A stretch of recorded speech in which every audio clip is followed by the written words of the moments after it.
B-Sides Legacy. Well, hello everybody. Thank you so much for being here. After that generous offer of 50 more blinky lights and you're still here, I feel really, really validated by that. So thank you for sticking around and preferring me. This is the last talk of the day, so I know a lot of you must be a bit tired by now. But before we kick off, we've all heard of ransomware. I'm assuming everyone's familiar with ransomware. So we're going to start with a live demo of ransomware of sorts, and I need you to do something for me. So I'm not going to start the presentation. So we've been ransomware, we've been locked out of the presentation. So how are we going to start? Well, we're going to start by, my wife and kids don't actually believe that I do anything useful in my life. They're always like, you're just a bullshit artist. So if you could just do me one big favor, yeah, and this will help everyone get through this talk because I've got a lot of information to go through, is if I walk onto the stage and everyone just claps and cheers and says, you the man, and then I'll record it, and then I'll send it to them afterwards and they'll say like, wow, our dad actually is awesome, yeah? So we'll just give it one go. So before we do it, look at me treating this like my own party. Okay, 3, 2, 1. Hello, everybody! Oh, wow. Wow. Look at that. Look at that. Wow. You see that? They love me. They love me. Yes, yes. Thank you. Thank you so much for your participation. I don't really have a talk, that's all I wanted to do. So that's going on social media, and now everyone's going to say, wow, he's a great presenter, let's invite him to our conference, and I'll do the same thing. It's a great way, you know, snake oil is fantastic. So I'm Javvad Malik. You can find out more about me at javadmalik.com. My Twitter handle is J4VV4D. You can tag me on that with nice things or horrible things, it's okay. And I worked for Node before. They do phishing simulation and security awareness training and building security culture and all that kind of good stuff. So Shelfware is where we're going to start. And Shelfware, I use my treadmill as the example. Many of you might have fallen into this trap during lockdown, especially where you buy yourself a home gym or some equipment, and you use it good for a few days, and then afterwards it's just a dumping ground in the corner. And several years ago, I worked at a 451 Research. They're an analyst firm, a bit like Gartner or Forrester. And so this is where the whole question came to my mind, like, do security tools actually get used to their full potential? Or do they sometimes just get bought and dumped in the corner like a treadmill? And things have moved on. I've kept a close eye on the market in this regard. And it's not just actually enterprise software, although I do love this tweet years ago from Laurie who says that enterprise software was not built to be used, it was built to be bought. Sorry to any vendors here, I'm not throwing shade. I work for a vendor for myself, so I can say this thing. But actually this happens on the personal level as well. We see, especially with cloud and SaaS apps, many people will sign up for apps, and it's only, the price of coffee a week. You can have access to all these fantastic tools. And then by the end of the year, you're realizing you're drinking like 50,000 cups of coffee a year. But regardless, I think it happens a lot. And what we see is, dark patterns emerge a lot on these SaaS apps, especially where they'll trick you into buying something or saying subscribed, even when you don't want to. So Shelfware isn't just something that it just happens. It's actually consciously pushed by many vendors as well. So anyway, as part of my research, I went out to a number of vendors and a number of enterprise users, and I said, well, what security tools do you buy that you then feel that you either don't use at all or you underutilize? And this chart came up. As you can see, the most mentions went to something like SIM or an IDS, a WAF, anything forensics. Basically, anything that you need to put a bit of effort in, that it showed up as like, this is a bit too much effort. So it's not that they weren't being used in many cases. So actually, a bit of background for this. WAFs were probably the most underutilized, even though it's not the most mentioned, but they were the most underutilized because thanks PCI DSS, QSAs were happy to hear that you had a WAF in place. So it helped you tick that box and move on. So yeah, you can take a picture of that for sure. The other end of it was then, okay, why did these things end up on the shelf? And these were answers given from the enterprise users. So, you can see there is where customer only purchased it to satisfy a compliance or regulatory need. Was huge. Internal organizational politics getting in the way, that was a big one. And as a sidebar to that, that was really key when a CISO would come in and lay out a strategy and then leave before that was fully implemented. No one's ever seen that happen before, where a CISO just turns over after like 2.5 years after putting in place a 5-year strategy. No, that never happens. So the predecessor, the person comes in afterwards like, I don't understand why they purchased this product. I don't really fully buy into this vision. So we're going to scrap it and implement a new vision. So you've got all these tools that are lying around in the enterprise that no one actually uses. You see there's 2 empty ones here. Like one's called budget cuts and one's called product was being replaced by another one. They're blank because no one on the enterprise side actually said that as an answer. But several vendors said that that's the answer that they were given by their customers as to why they're not going to renew their license. So if you're a vendor and someone says to you, there's a budget cut, so that's why we're not renewing, they're lying to you. They just want to be polite. They always have budget. No one never not has budget. So that was a really, I think there's a bit of a mismatch here. And from the vendor side, again, I say as a vendor, there's a lot of like poor sales tactics that are put in place, especially when there's a VC involved and they have certain targets to meet and what have you, and they push products or they overpromise features. And then they don't spend enough time helping people understand all the features that are there and how to maximize them. So clearly, no one really here takes security seriously. That's John McEnroe. I know there's probably plenty of younger people here who probably don't remember him. He was a tennis player who'd always question every bad umpire call with, "You cannot be serious." And so, I went out and I asked a bunch of security pros, friends and acquaintances and colleagues, ex-colleagues of mine. I said, okay, this is the problem. People buy software, they don't really use it. Vendors sell software and they're not really interested in people using it. How do you tell when someone is serious about security, and how do we make sure it goes on? As you can see, I was very, very thorough in my sample size. I wanted it to truly reflect security. 2 females, 2 people of color, and the majority of middle-aged white men. So I'm spot on with that. So I asked them all a simple question. There's a company, it's online, it maybe sells something. What would it do that would indicate to you that they are taking security seriously? So this extends beyond just the product set. It's like, what would you say, like as a professional, what instills confidence in you that they are taking security seriously? There wasn't really a simple answer. People need to realize that customer data is toxic, like nuclear waste. So unless you handle it in the same way that you would handle nuclear waste, unless you show that to me, then I won't trust that you take it seriously.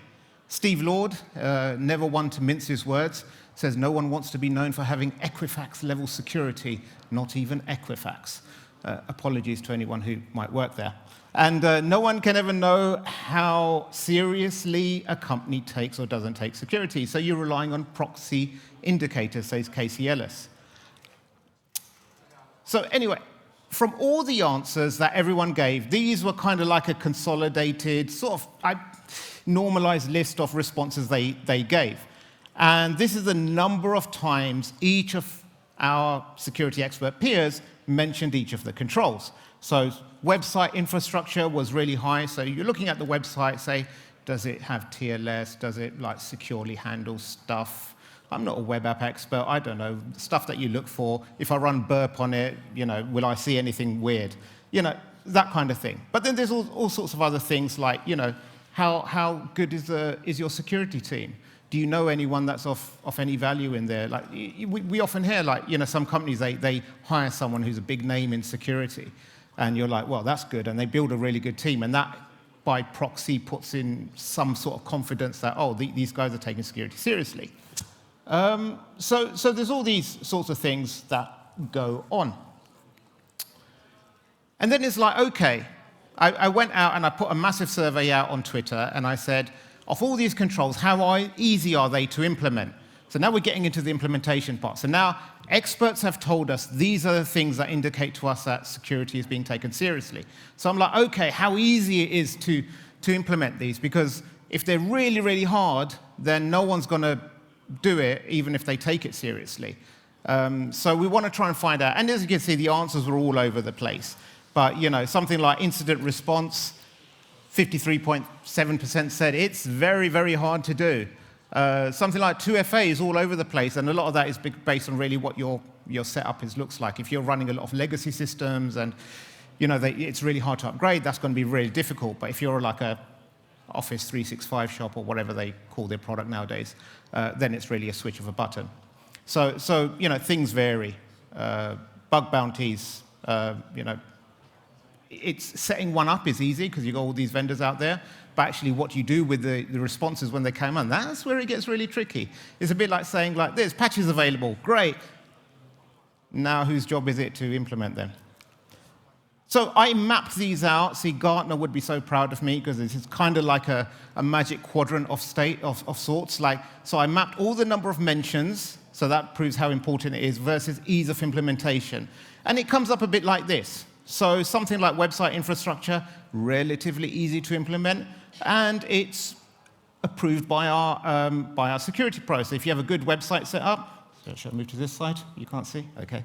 I'll block your view for a little while then. If it's like, if risk transference or like putting security, putting in place a security team, quite difficult to do, but, pays dividends. So there's all these things up there. Writing technical blogs and publishing them. It's not mentioned many times, but it's quite easy, I suppose, if you have a blog set up. But it's to share your knowledge and assert your expertise. So I said, OK, out of all of these controls, let's go out and check all these websites and see how many of them do they tick. So if we focus on the bottom two over here, they are Netflix and Yahoo. Netflix doesn't actually meet all of the requirements. So as you can see, like their password rules are weak. They don't offer multi-factor authentication. What a terrible company. Clearly, they do not take security seriously. But they have fantastic tech blogs. I love their blogs. It's brilliant. And they release tools as well. So then you're like, do they take security seriously? They seem to have some really, really good people there, but do they take security seriously? By comparison, Yahoo scores highly in everything. It provides everything.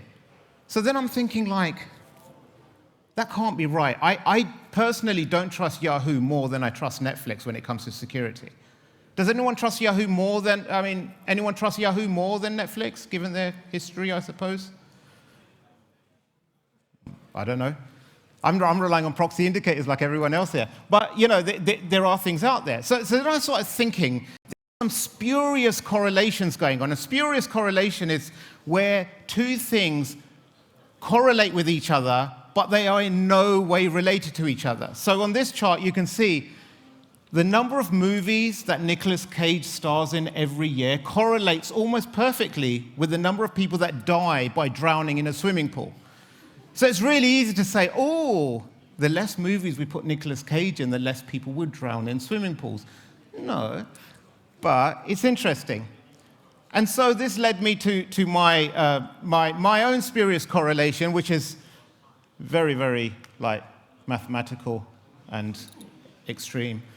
Just says, well, one of the industry's fallacies is that we think the more we invest in technology, the more secure we get, whereas there's actually very little evidence to prove that that is true beyond features that are already existing. So, does anyone take security seriously? And I know I do, because I do this for a living, and I've got video of everyone saying how awesome I am. And you can deny it all you want, I don't care now. Maybe you do. Maybe heads of security do.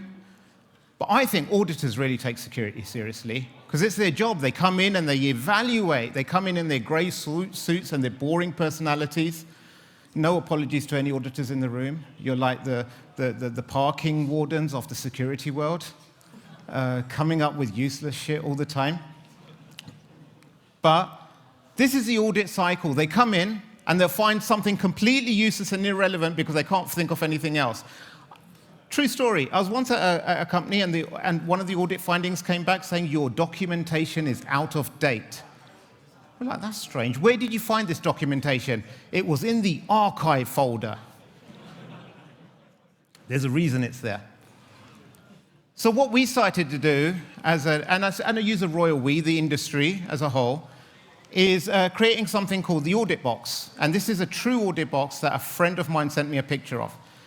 This is a pre-prepared set of documentation, network diagrams, sample data that you put in a box somewhere that doesn't actually reflect reality, but it's fantastic to give to an auditor when they come in. So you do the usual thing. The auditor comes in, you put them in a nice room, you give them tea and coffee, you take them out for a long lunch on the other side of town, you bring them back, and then they're really short of time. They're like, I need to see some stuff, and here you go. But you don't just give them everything as nicely wrapped up in a bow. What you do is you throw something in there that is a finding, but it's not a major finding, and it's something you can fix really early. Because auditors, like most people, have an ego, and they love to find something. They don't want to say, I can't find anything. They want to find something. So they say, haha, I found this, and you said, you're a genius. None of our internal people found it. You are some sort of super genius auditor. Thank you, and then you go off, and then you fix the issue, and then you come back, and the auditor's like, yes, well done. So you're happy, the auditor's happy, everyone's happy. And this is the audit cycle of seriousness that a lot of organizations go through. An auditor will come in, they'll have something useless, you deceive them, you throw them a bone, and they're like happy, you're happy. And this is how, when actually you look at some organizations, they get breached, and they're like, how were we breached? We had a clean bill of health from top 4 consultancy or auditors here. This is the game that everyone's playing. So I'm like, nobody is taking security seriously, are they? The tools aren't working, they're not being made properly, they're not being implemented properly. The people who we entrust with providing the assurance that everything's in order, they're being gamed. And there's an awful lot of money. I suppose still, deceiving the auditor is cheaper than actually going and fixing issues in many cases. So I understand why people are doing it. I'm not hating. But this happens. But then I thought, we have all the tools and we have all the knowledge. So this is the cyber defense matrix that Sonal Yu presented at RSA pre-pandemic. I'm really bad with how years work now because the pandemic wiped out 2 years. But about 4 years ago. And so, we're really good at coming up with models like this. And the previous speaker was talking about the META framework, and you have all sorts of regulations, you have ISO frameworks, you have, there's everything. And if you look at this, I mean, this is very comprehensive. You've got people, process, technology, you have all your layers, users through devices, you have identify, protect, through the recover, and you will find 50, 60 tools and processes and best practices in each one of these boxes. We do not lack the knowledge, we do not lack the tools. So where are we lacking? So I thought maybe we're just looking in the wrong places for the wrong answers. So maybe we need to take a more data-driven approach. I say data-driven because that's quite a nice buzzword, isn't it? Makes it sound like you're actually thinking about what you're saying as opposed to but when you say best practice, that just sounds like something just made up. Oh, I stretch I do Pilates, it's best practice. But if you take a data-driven approach, that's like, I've downloaded the app by The Rock and he's telling me the workouts I need to do. That's more data. Focus on the root causes and then apply controls on where the risks are. So, being a sadist, I went to Open Threat Exchange, otx.alienvault.com. And what this is basically it's an open platform where anyone can submit a threat intel report, or they automatically also collate all the threat intel reports out there. So regardless of what vendor it is, anytime a piece of research is published, they'll import it in. So you go on, it's a bit like Twitter, but for threat intelligence is kind of like how I could explain it. So you go on the website, and this is what it looks like. So if you click on the top one, You go in there, and it's got some information, and it's got the IOCs under there. The IOCs, you can export them, you can pull them into your SIM, or you can like manually search for it, or whatever. But also, it has the link as to where it goes. So you can see reference. It says it's a Fortinet blog that provided all this information. So you click on that, and you can go through on the Fortinet blog, and you can read all the information they have. And what I was interested in these reports was what was the initial access vector? How did these organized criminals and state-sponsored actors break into organizations? Any suggestions, ideas on what that might be? Like, how do they get in? Using phishing. That's the prize to whoever said it over there. It's an imaginary prize. I'll let you have a selfie with me later for free. So that's your prize. So these are all the vendors. I read 100 of these reports. I do not advise anyone goes through and reads 100 threat intel reports. They're the most boring things. They're not boring, actually. Some of them are really well written. Some of them, I think, some people could do with hiring some better writers or editors to help them out. But because you have to dig around for the information. But this was the 100 reports. So you can see it's spread out around lots of different vendors and sources. And what do they say? Spear phishing was the vast, clear winner as to how organizations were getting breached. There's stuff around vulnerabilities being exploited. There's stuff around credential compromise, all that kind of stuff. So now we have the answer. The top 3 things. I was so proud of myself when I got to this moment. I said, I figured out cybersecurity. I've solved it all. Forget your grugs. You don't need them. You need to work on social engineering, authentication, and patch management. If you can focus on these 3 things, you are basically 90% of the way there. Everything else is just sort of like a long tail at the end of it. But that's really it. So, stop people getting socially engineered by phishing emails. Put in place MFA, give them password managers, let them choose unique and strong passwords everywhere. And then just patch. Yeah, we're sorted. So I have solved cybersecurity. You're welcome. Thank you for coming to my TED Talk. Now, this is cool because by knowing this, you can focus on the right things. It's efficient, because you're not wasting your time buying and doing proof of concepts of loads and loads of different tools that may or may not work, that may or may not reduce your risk. And it's a defensible strategy. If anyone at the board ever asks you, why did you invest in this program? Well, because we have data to back it up. So this is a success. I am so proud of myself. And this is what a data-driven defense cycle looks like. It's got to be cyclical, because we all want to stay in a job and we all want to make money. So nothing should ever end in cybersecurity. That's rule number 1. But, collect your data. So in my example, I only looked at externally available threat intel reports. The other half of the coin is you look within your own logs and you see what's affecting your organization. So go through your incident logs for the last year or 2 years and say, okay, what was the root cause of our incidents? And that will actually give you a far better indication than any vendor or any external source will give you, because it's more specific to your organization. You might be finding out, oh, the reason that we have so many incidents is because X. And, rank the risks, create the plan, execute the plan, measure the effectiveness of your controls, job sorted. Now, this isn't anything really new. Like the previous speaker also spoke about something along these lines, for those of you paying attention. I was.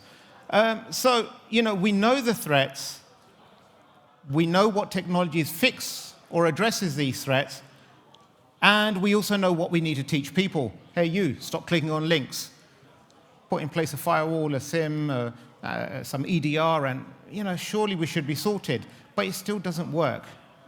It's still all broken.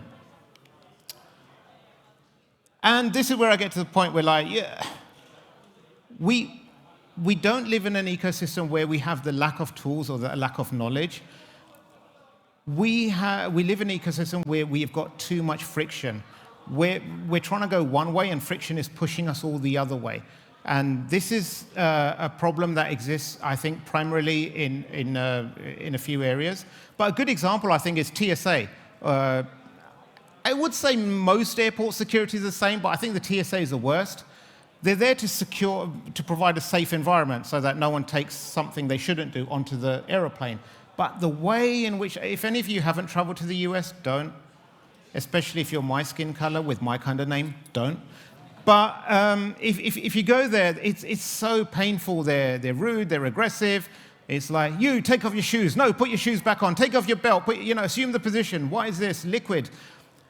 You know what they're trying to do, and you have sympathy, you empathize with why they're trying to do it, but the way in which they go about it makes you think, you know what, I never want to go through an airport again in my life. And I love this tweet someone sent. They're a TSO spokesperson, and they're like, the size limit is like, what, 3.4 ounces? And these are all the bottles of water and creams that were above that. This is the great job we've done. This is the equivalent of one of you going online and saying, these are all the false positives we've had. What a great job we've been doing. And I think that's something that actually happens quite a lot. It's like when we report metrics up the board or what have you, it's like, oh, our software stopped 50,000 phishing or spam emails, our email filter stopped. Great, okay. Does that tell me anything? It's a bit of friction sometimes, or not just in the process, but also in the reporting. Reporting's a long thing. I won't go into that one. But I think there are three areas in which friction really exists the most. The first area is between the security team and their colleagues within the organization. And there's a hotel chain. They've done a survey of a customer satisfaction survey. And they said, OK, how was your stay? How was the food? How was the beds? All those sorts of things. And you score them 1 to 10. And they found that people that had a pleasant check-in experience, they would score everything else higher. So if they scored high on the check-in, everything else would be higher. By comparison, anyone that had a poor check-in experience, they would score everything else a bit lower. Not significantly, but a bit lower, even though it was the same hotel, same facilities and everything. If they had a poor check-in experience, the food tasted worse. If they had a poor check-in experience, the bed was lumpy. The pillows weren't right. So they really focus on improving the check-in experience because that first contact is vitally important. And I bring that up because I think within your organization, what's the first contact your colleagues have with the security team? And how does that make them feel? So normally, it's a couple of options. It's either during induction week, they're given a policy, or maybe they're given an hour-long presentation by someone, and they're bribed with coffee and donuts. Or it's they're getting told off for clicking on a phishing link, and you done this, or how could you be so stupid? Or it's in a meeting or a project meeting or something, and they're saying, we want to do this, and there's a department of no there saying, no, you cannot do this, you cannot do that, you cannot do this. So let's work out about how we can improve that initial contact, how we can welcome, and how we can create an open environment with our colleagues so that they can come to the security team openly with any issues. Because the whole issue isn't that they don't want to follow security or they don't want to use the tools. They're experiencing friction. If someone's using unauthorized cloud storage, it's because they're not happy with the options you're providing them.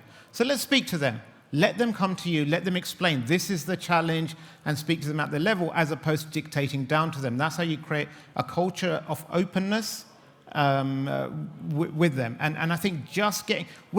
I work for a security awareness firm. We do simulated phishing, and we do a lot of security awareness. And it's the best in the world, I'll add that.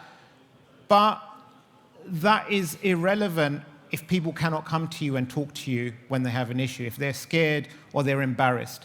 So open up those doors to them.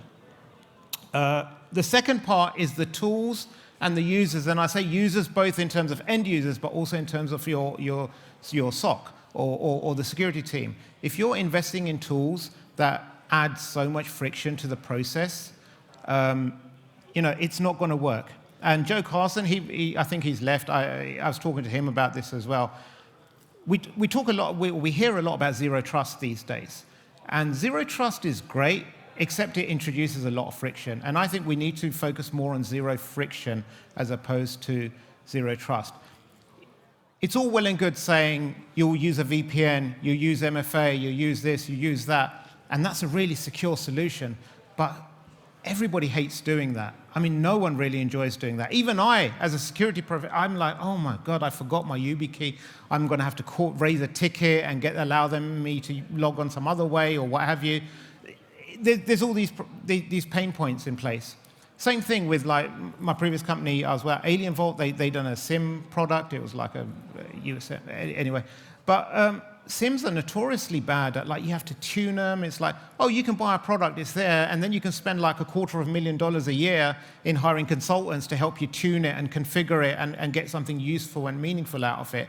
And then, oh, there's some orchestration here, but then everyone's too scared because they're like, this is so scary just to get to this point.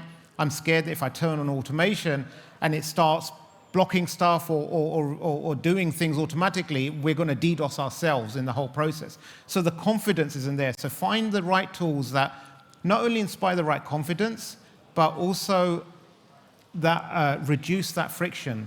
You know, there's modern ways we can look at architecting stuff. I know this stuff it's probably like a few years in the future, but if you're starting now, find ways like, you know, have adaptive authentication, look at risk-based profiles. If someone's logging on from their normal workstation in the office, don't prompt them for the second or third layer. But if they're traveling and they're logging on from a new location, then start, you know, doing that risk profile, getting them on. Push security more to the background, the tools to the background, and make it easier for the user.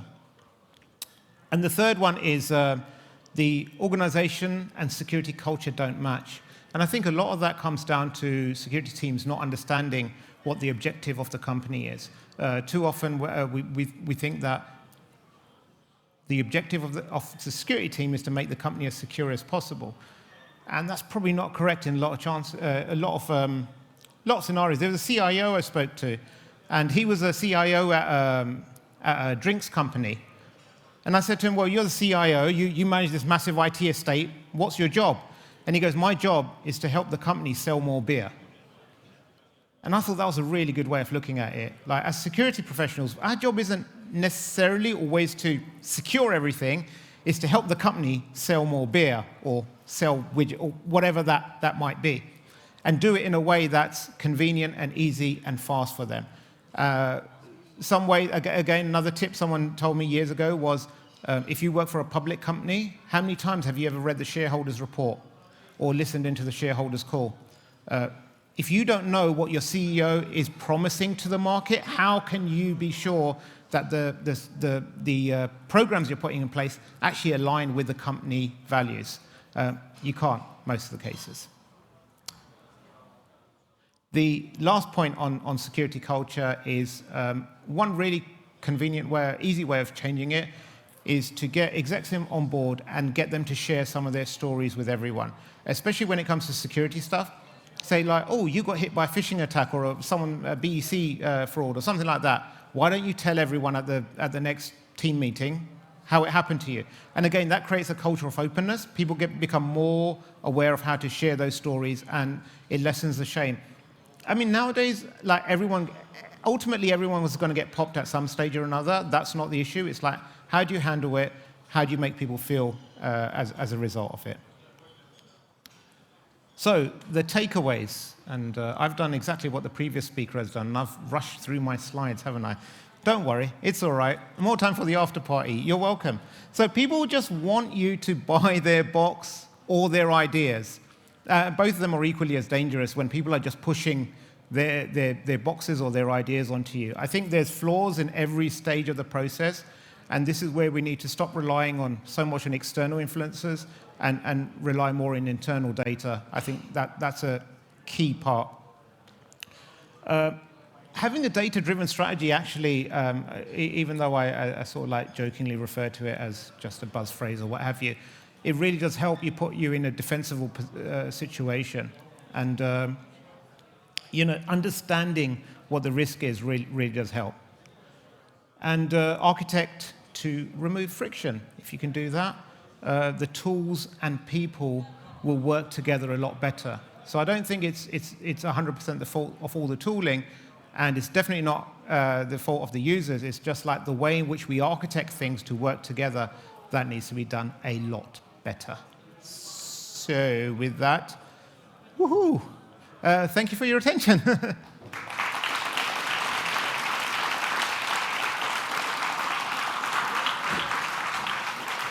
Yeah, now it's not yet time for the selfies with you, but for questions. So, are there any questions in the audience and hands rising to get the microphone to them? Or everybody is kind of like your reference to the beer? Oh, there's a question over Oh, here. there is a question, cool. Not everybody yet still thinking about beer. Hello. My question was that right now companies think that the most efficient and cost-effective way, let's just say that, is teaching their staff about phishing emails. Do you think that in near future or like the specific time period maybe that the way the phishing emails will be made will be so unrecognizable for regular workers that this method of avoiding these attacks will just, like, the efficiency of it will go down? And if you believe that this will happen, like a graph right now, everyone's thinking that's the best, and then it will go down. And if you think that it will go down, what's the period of time? And if people are already thinking about it, is it even efficient right now to do it if it will fail in the end? I hope it's understandable. That's a great question, and I think I'll answer in two parts. The first thing is that as companies, we need to think about if one user clicking on one email or one link can bring down the infrastructure, there's something wrong with our infrastructure. You know, links are made to be clicked. That's how they're designed. And if someone clicks on it and then something catastrophic happens, we need to rethink the architecture. So that's the tooling part that I think as an industry, have typically got wrong. The second part, though, is I think is very valid, is like, even now, I think people are, the traditional phishing emails are very different today than what they were. And people get phished not just on emails, that are social media and through Slack and even on SMS or phone calls, whatever, there's all there. The thing is that you need to make people aware of it somehow. And at the moment today, I suppose, if you put them through a simulated exercise, that's normally a good learning experience, but it needs to be positioned in the right way. Too often, companies will send out a phishing email as almost like a way to catch people out and then say, haha, see, I told you you're stupid. And then people, they feel offended. They feel like they've been attacked. So what we need to do, we need to create more of that culture, and this goes back to what I was saying about the initial contact that security team has with the people, is say like, hey, we want to do something to help you, we can tell you about stuff, and then we can show you some live examples with your permission so that we can demonstrate. It's kind of like a dojo where people go to learn karate, and they can spar in a safe environment without getting hurt, and no one gets offended by that. The point is whether it will be effective in the long run. And I think what we need to do is we need to build a framework of thinking within people, as opposed to saying, here's the do's and don'ts. When you cross the road, I don't know whether you have it here in Estonia, but in the UK, you have like the green cross code. You teach kids when they're really young. It's like before you cross the road, you stop, look, listen, and then you cross. Find a safe place, stop, look, listen, and then you cross. So it's a framework you build into their mind. Then no matter which road they get to in their life, they know a way of how to cross it safely. And I think that's what we need to focus more on, is to teach people the frameworks on how they themselves can make better risk decisions. So regardless of whether they get a phishing email on email or SMS or social media, they have a framework as to what to do. Now, we're not going to make everyone security experts. I think even for us, we think hovering over a link and checking it is easy. It's not intuitive for a lot of people. So I think what we need to build for the most cases is like report it to the security team if you're unsure, and we will search for it, and I think that goes back to building that collaborative team approach. Thanks. I think there is one question already there. Before that, I upped the game. So we have more of this merch available. So for your questions, until the merge runs out or questions runs out, every question gets to pick their prize or their merge. Yeah, but there was one who was willing to answer the question even before knowing that. So. Yes, thank you for the good presentation. I have a bit philosophical question. Can the technology beat social engineering? Can technology beat social engineering?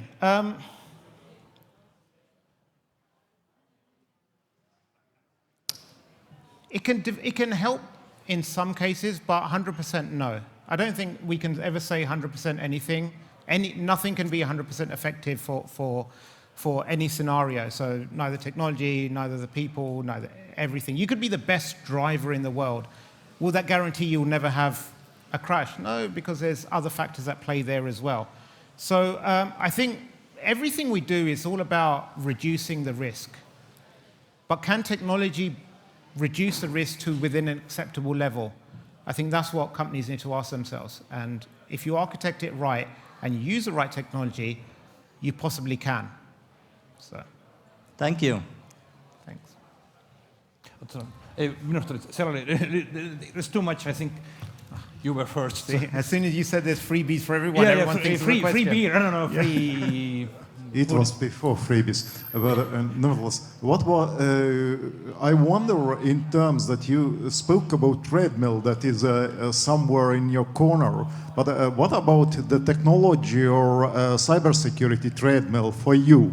What has been lost, such kind of thing?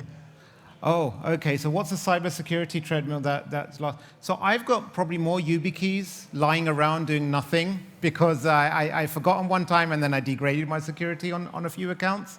But other than that, I went through a phase where I was setting up canary tokens for a whole bunch of things. If you don't know, canary tokens, they're free. You can just do a search for canary tokens. They're like little files you can download. You can make them look like Word documents or whatever, and you can put them anywhere on your network, and then if anyone opens it, you get an alert. But I didn't actually put good descriptors in them, so now whenever I get an alert, I have no idea which canary token it is, so I've just resorted to ignoring them all. So. Thank you. I think there.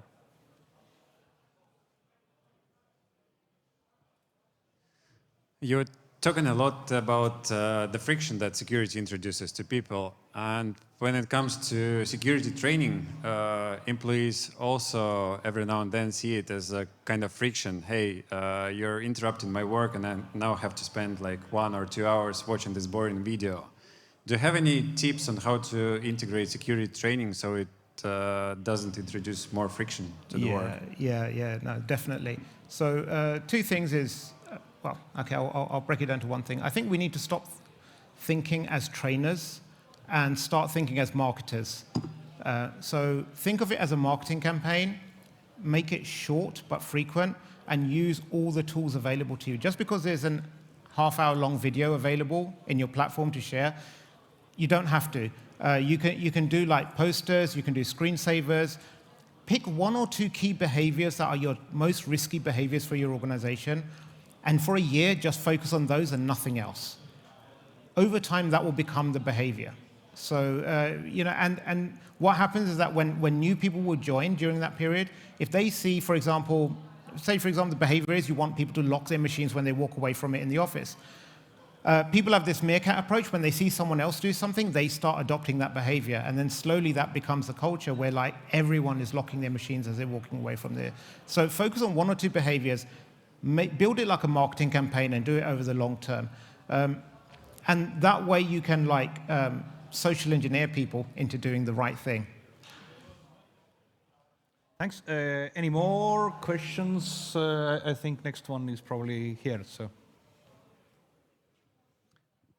Oh, okay, there's also one.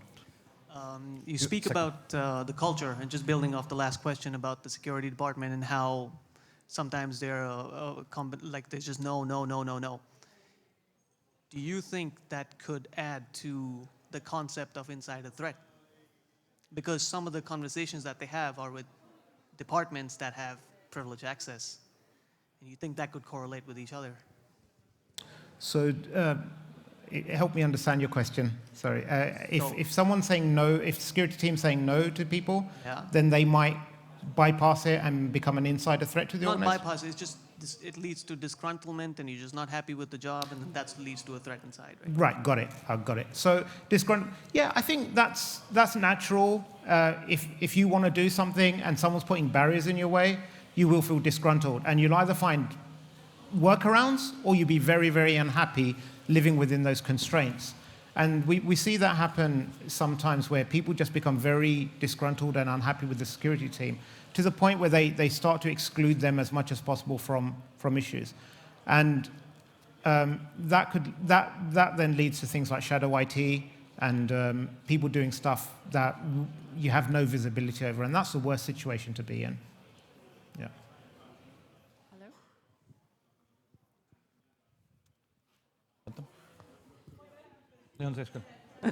Just closer, sorry.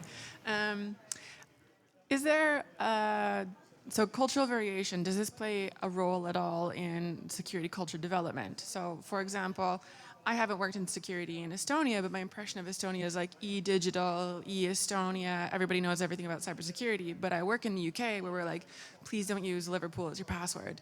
So do you see that kind of culture plays a role in the security culture development in national variations? Because KnowBe4 is an international company. Do you see variations in this? Yes, definitely, 100%. You see variations around the world, and something that works really well in one part of the world doesn't work in other parts of the world. And so you need to be very sensitive to the microcultures within, especially a global organization. So from a training point of view, we try to build localized content. So translating content doesn't work. You need to localize it, so it's more the cultural references and the jokes or whatever you want to inject are relevant to the people there. Also, what we see is like, sorry. Are the kind of topics the same and just like the communication strategy is different, or is it just completely different aspects that you're looking at? For the majority case, the topics are the same, but the message is delivered differently. But then there are also specific topics in specific cultures that are handled a bit differently as well. So in some cultures, in some part of the world, so it's really easy to say, don't share your password with anyone. In other cultures, it's like, oh, my mum asked me for my password, I cannot say no to her. So you need to take those into account and build systems around that and then tailor the message accordingly. Okay. So apparently we are probably going to be out of. Oh, there's one question over there. Okay, there is quick question there. I'll run until. I'm a bit worried. There's like 3 or 4 of you pointing there, like that's the question. So I'm worried if this is going to be a tough question.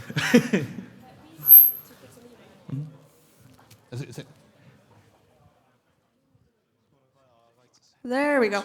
Thank you for the talk. I was just wondering, this concept of friction and sort of, in a way, information fatigue has come through here a few times now. I'm wondering, since I've noticed, at least in my corporation, that upper management especially tends to have this reaction of like, ooh, something scary happened. We now have to send, mass email to 1,000 people about this. So I'm wondering, do you have any tips on how to like get upper management to understand that over sort of spamming people with, continuous messages is maybe not the best strategy, or any sort of other tips on how to, get them to understand that we maybe know what we are doing? Yeah, so that's a really tough one, and it varies from organization to organization, and it also varies on I think it's important to understand where their fears come from. And so I was speaking to one exec, and they were doing a similar thing. They were over there, and I said, why are you doing this? This isn't effective. And they're like, well, from a legal perspective, I want to be covered myself, that if something were to happen, shareholders can't come to me and say, I was negligent, I didn't inform people, or there wasn't a... So like, okay, we understand you don't want to be negligent. How about we build you a framework that's easier to share this information so that you can say, okay, legally you've fulfilled your obligations, even if it's not a legal obligation, if it's just self-thought of, but it's in a way, delivered in a way that is convenient for the user, because you're right, these messages, however important they are, they get ignored. And you know, another way is like you can help the exec frame it and into a story that they can share with others. So like, here's a funny story. We almost lost $2 million last week. You know, and that actually, again, it opens up the conversation, and then they've got the message out to everyone. And we've seen some companies, they've recorded a segment of cybersecurity into the annual sort of like video, Christmas video, whatever they put out. So they'll say like, this year we've recruited this many people, we've made this much profit, and XYZ about cybersecurity. So just finding out what their fears are and then leveraging what other communication channels you have in place, I think that works easy. But I don't think there's a standard way to approach all of these situations, unfortunately. Okay, thanks. And we are a couple of minutes over our design time, so actually we managed to keep them longer away from beer, which is probably good for health or something like that. So, thank you. Thank you very much. Oh, yeah. Thank you.